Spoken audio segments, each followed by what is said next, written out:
Cidades históricas e tradições fervorosas configuram a região do Velho Chico. Barra, mais conhecida na região como Barra do Rio Grande, é também conhecida pela educação e por sua efervescência da cultura regional. Além da índole pacífica e ordeira, em meio a um conjunto que viveu verdadeiras guerras de potentados locais. Bom Jesus da Lapa é a Meca local, sede da maior e mais importante manifestação religiosa do sertão. Culto católico de grande apelo popular. Território cortado pelo Rio São Francisco. Sua paisagem humana é composta por remanescentes de tribos indígenas, pescadores, agricultores de várzea, barqueiros e camponeses de sangue no rosto, espalhados de um e outro lado do rio, na fronteira de Norpará até Carinhanha.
Lapa, dentro do Velho Chico, você tem dois polos, na verdade, né? Um polo que é Ibatirama, que a gente poderia dizer que é um polo mais agrário, que é uma cidade de poste, que é polo central também. Está na beira da pista, está na beira do Rio São Francisco, então tem uma força ali importante.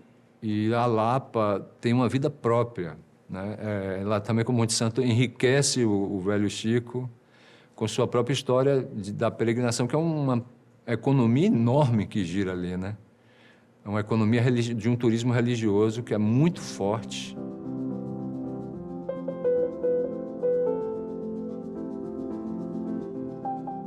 Porque eu já tinha feito a viagem do Rio São Francisco, de Pirapora a Juazeiro, e quando passei pela Lapa, surpreendia ver aquela pedra, porque você não tem essa configuração geográfica em toda a beira do Rio São Francisco. Você tem as barrancas e tal, mas você tem uma planície, um cerrado, né? E chega na Lapa, você encontra aquela pedra, que você diz assim, pô, pensando nos seres humanos antes da gente diz assim, pô, o cara viu aquela pedra, acha logo que eram os deuses astronautas, ou sei lá, já é sagrado de alguma forma. E a igreja é muito hábil nisso, de transformar as coisas que a gente não sabe imediatamente no que são em um mistério controlado pelo pensamento da igreja mesmo. As grutas, as grandes pedras, as coisas. Me parecia muito um controle muito forte da igreja naquele lugar, e aqueles fiéis, aquilo tudo. Me bateu uma coisa que depois, só muito tempo depois, em Canudos, eu tive uma outra visão. Ou seja, tinha a força da igreja, mas em Canudos, depois eu vi a força da igreja com a força da população. Ou seja, transformando aquilo, até em confronto com a própria igreja, mas transformando aquilo num dia a dia de direitos, de luta, de conquista, de sobrevivência, né? O Rio São Francisco aqui para Bom Jesus da Lapa, né? Ele é tudo, né? Bom Jesus da Lapa, a história dela vem com a gruta e vem com o Rio São Francisco. Então, sem a gruta não tem Lapa e sem o Rio São Francisco não tem Lapa. Essa comunidade ribeirinha, né? Vive ainda da pesca, vive do turismo, vive das histórias do São Francisco. Então, o São Francisco é muito importante para a realidade de Bom Jesus da Lapa. Bom Jesus da Lapa, no período de romaria, você tem para todo o público. Você tem para o romeiro, que ele vem a Lapa por causa da sua fé, ele vem pagar a sua promessa, né? Ele vem para rezar.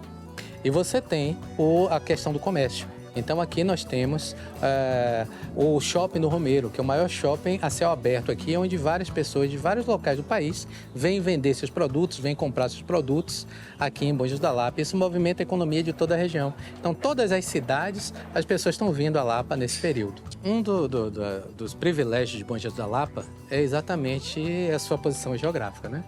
Aqui a gente costuma brincar na cidade que é um sol para cada habitante. Então, nós temos a incidência solar muito forte. Então, daí veio essa oportunidade, né? Um avanço tecnológico. Então, aqui foi propício para que fosse instalado a energia fotovoltaica. No período de romaria, a população cresce para mais de 1 milhão de pessoas. Então, o consumo de energia, o consumo de água vai aumentar bastante. Então, essa foi uma dos fatores que facilitou a vinda dessa nova tecnologia, né? Redução de consumo e ainda por cima você suprir a maior necessidade. Então vamos transformar também numa usina, né? Hoje praticamente boa parte da população já tem sua própria energia solar, já é gerador de energia aqui, né? Energia eólica, principalmente, toda essa parte que tem as montanhas no sertão, né? Brotas de macaúbas, tem muito a eólica também, né? Essa região do Velho Chico, muita. O Piemonte da Diamantina também, com as montanhas da Serra da Jacobina, né? Tem chegado muito empreendimentos também. Isso tem gerado até também conflitos, viu?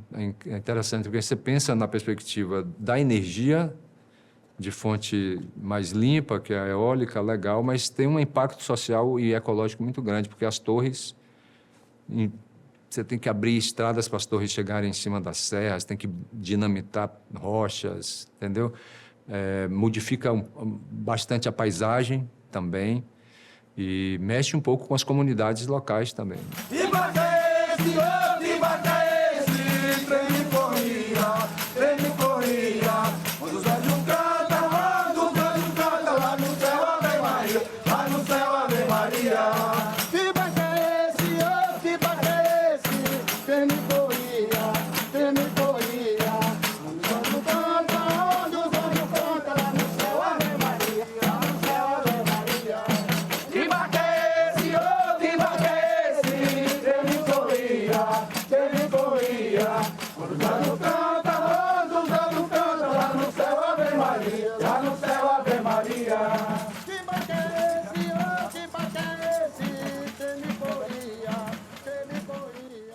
Bom Jesus da Lapa, capital baiana da fé.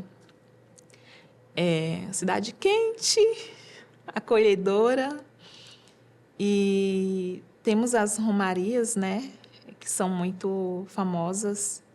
Eu não sei como Bom Jesus da Lapa dá conta de comportar tanta gente que passa por ali. Ali é outro pedaço de Bahia e de Brasil, se não de mundo, né? É incrível a fé das pessoas, como a fé move. E no período de romaria, a gente costuma ver pessoas andando, pagando promessas, né? Vão a pé, viajam dias e mais dias a pé, vão de bicicleta, né? Para poder pagar suas promessas. E, além de ser um ambiente extremamente lindo, né? A Gruta de Bom Jesus da Lapa, hoje agora conta com um espaço maior, mais ampliado na praça, para poder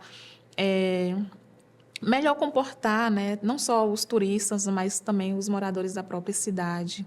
Além de ser banhado ali, a gruta já fica do lado também do Rio São Francisco. Então, quem chega em Bom Jesus da Lapa, além de contemplar a fé, né, vai também conhecer um pouco das margens do Rio São Francisco. Graças a Deus, eu tenho que agradecer a Deus por tudo, meu irmão. Pelos visitantes de Bom Jesus, que vem Bom Jesus da Lapa, a Romaria, que sempre que tem nos dado muita força e muita força, viu? Que nós aqui, sem a Romaria, nós não somos ninguém. Então, essa terra-mãe, que é isso a gente vai ver também dentro da própria história do Brasil, da relação com a Igreja Católica, né? Então, as primeiras fundações, a gente vai ter as fundações primeiro da instituição da Igreja Católica, né? A Igreja, ela chega, ela firma o seu território.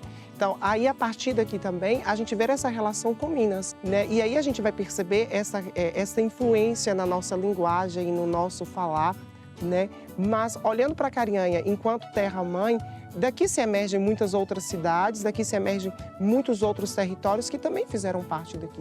Paratinga fica mais à direita do Rio São Francisco, cidade antiga, muito conhecida na região aqui do oeste, localizada no oeste da Bahia, banhada pelo Rio São Francisco, uma cidade hospitaleira, conhecida também como cidade da música, onde temos uma filarmônica centenária.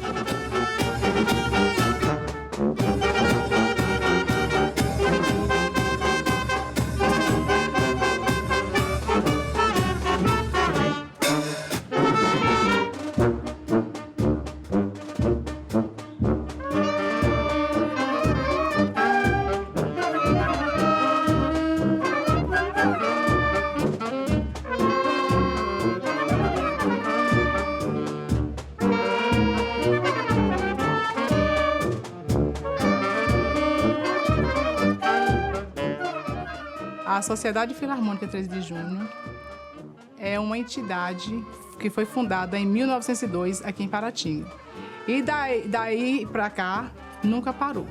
Essa banda, nós temos uma grande gratidão pelos nossos antepassados por ter nos deixado essa escola de música, que aqui na região é uma das mais antigas. Os caretas é uma manifestação cultural também da cidade, né? Paratinga, por ser uma cidade da música, ela também passa a ser uma cidade carnavalesca, né? Porque uma coisa está ligada à outra. E o carnaval também é uma coisa cultural, manifestação popular, manifestação do povo. E aqui Paratinga sempre teve, dessas cidades circunvizinhas, do carnaval tradicional, o melhor carnaval.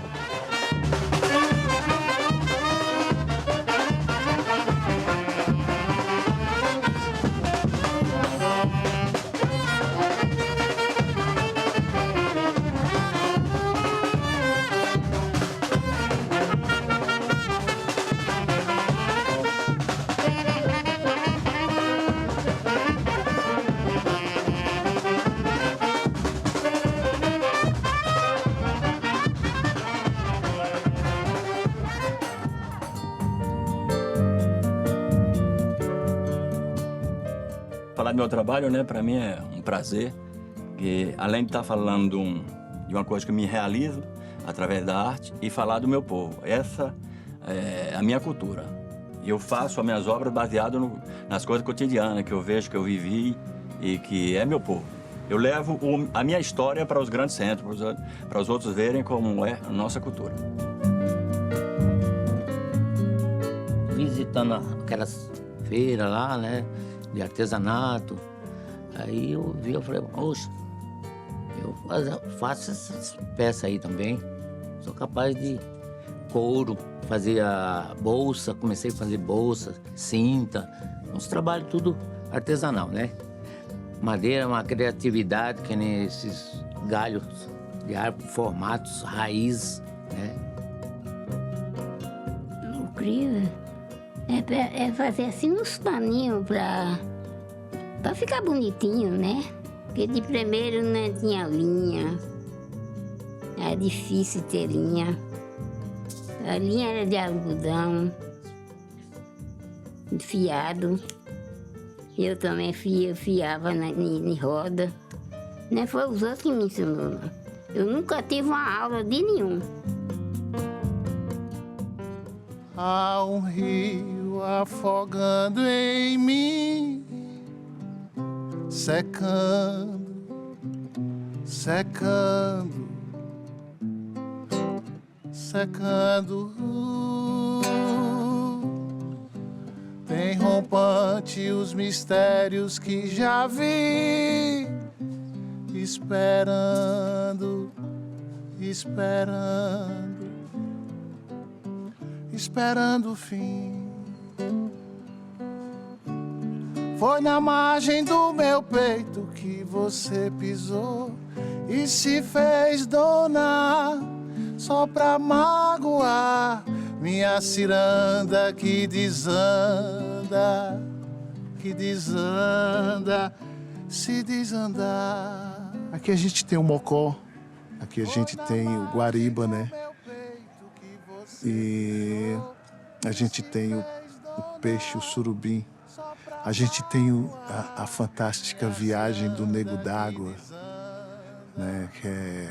Que quando começa a navegação, é interessante que na Serra da Canastra muito pouco se fala sobre o encantado do rio.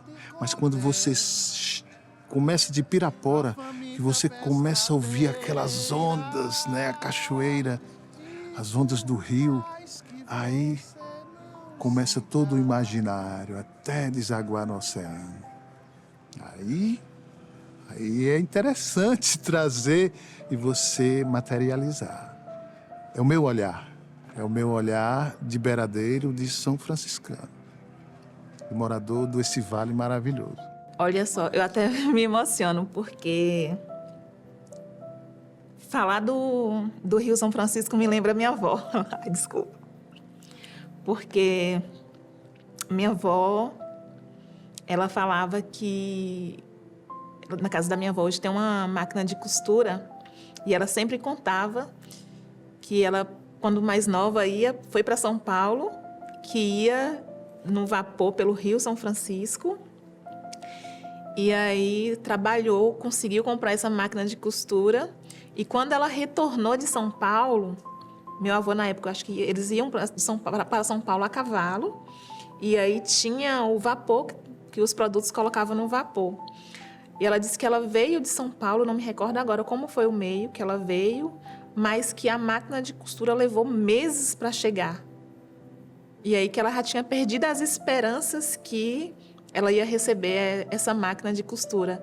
E aí sempre que eu passo no Rio, eu acabo tendo essa lembrança, tentando imaginar anos e anos atrás, como era o processo de transporte dos meus avós, né? As dificuldades de transporte em todos os aspectos. E eu acho que o Rio traz para mim hoje é muito o espírito de resistência e de resiliência, porque sair da minha cidade sede, para mim foi um desafio e ter uma oportunidade de trabalhar na bacia do Rio Corrente, né, acompanhando 11 municípios, trabalhando diretamente com a política de desenvolvimento territorial, vivendo com experiências diversificadas de grupos produtivos, de grupos culturais, de comunidades ribeirinhas. Então, a gente agrega muito valor à nossa bagagem, não só profissional, mas também pessoal. Minha ilha grande tem os 2 braços de Francisco. Por isso não corro risco de remar bem mais além. Na pedra preta, porém, o encantado vapor, brilhante de toda cor, nunca atracou no cais. No palco dos festivais, fez-se um porto de cantor. Na linda ilha pequena, o rio beija a coroa. A mãe d'água em pessoa, ao ver deslumbrante cena, cantou mais de 100 pra ilha da fome acabar. Na ilha do saco afundar, a fome que faz escravo, na ilha do gado bravo, um aboio a desaguar.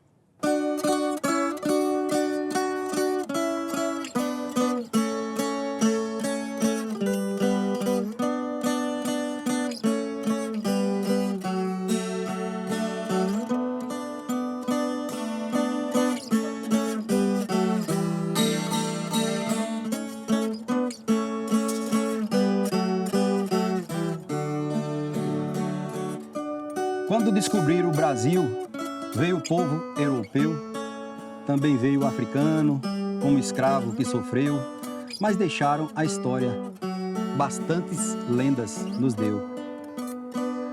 Às margens do Velho Chico existem muitas cidades, todas têm as suas lendas que contam velhos de idade.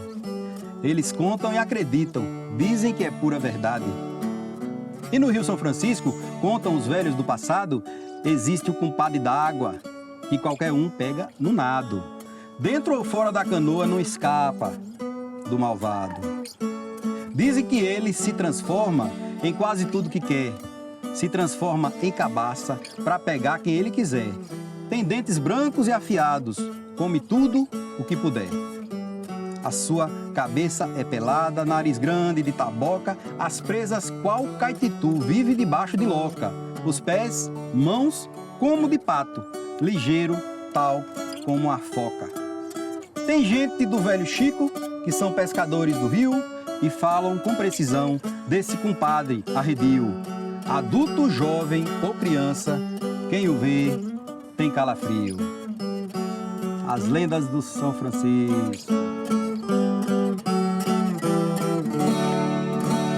O território Velho Chico, ele é um território que compreende, né, 16 municípios, né?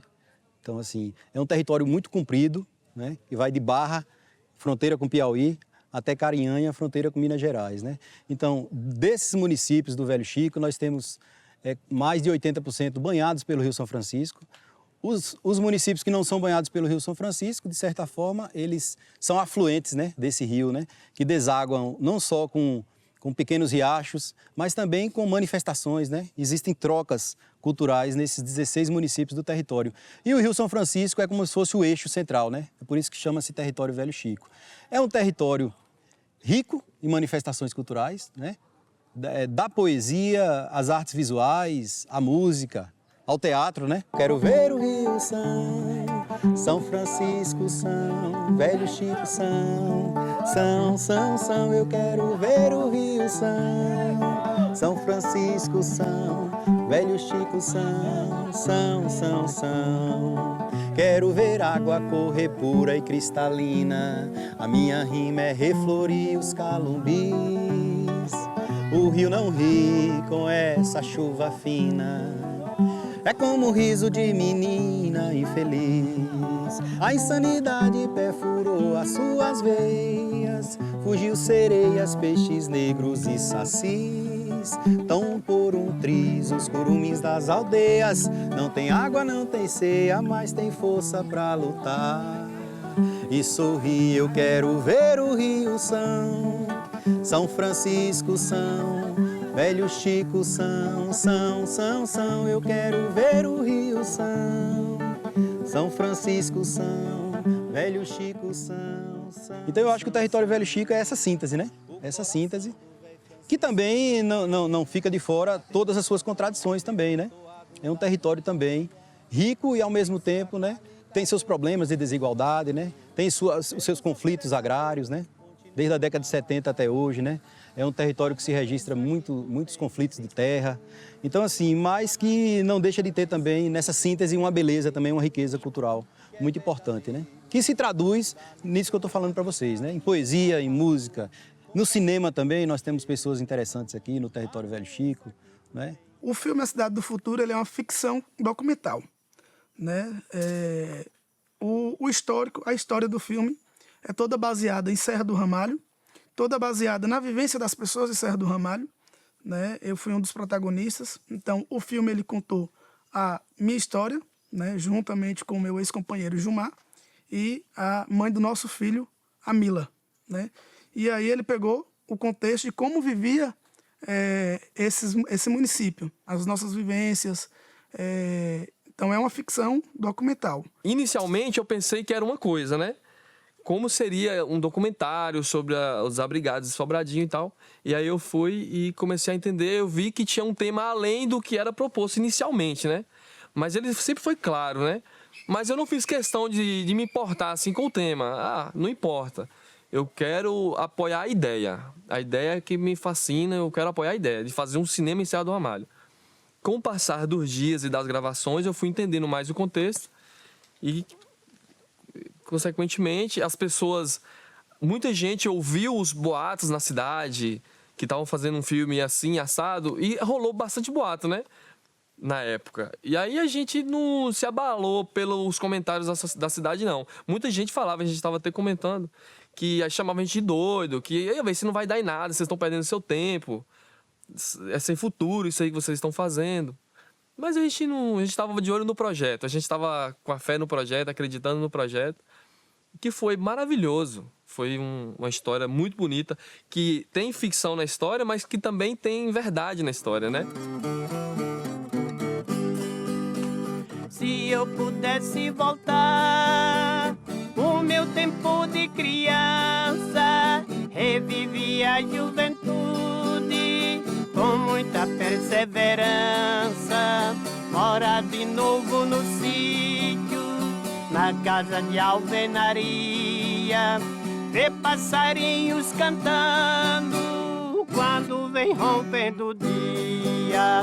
Eu voltaria a rever o pé de manjericão e a coruíra morando lá no oco do morão, os bezerros no piquete e nossas vacas leiteiras e papai tirando leite bem cedinho na mangueira.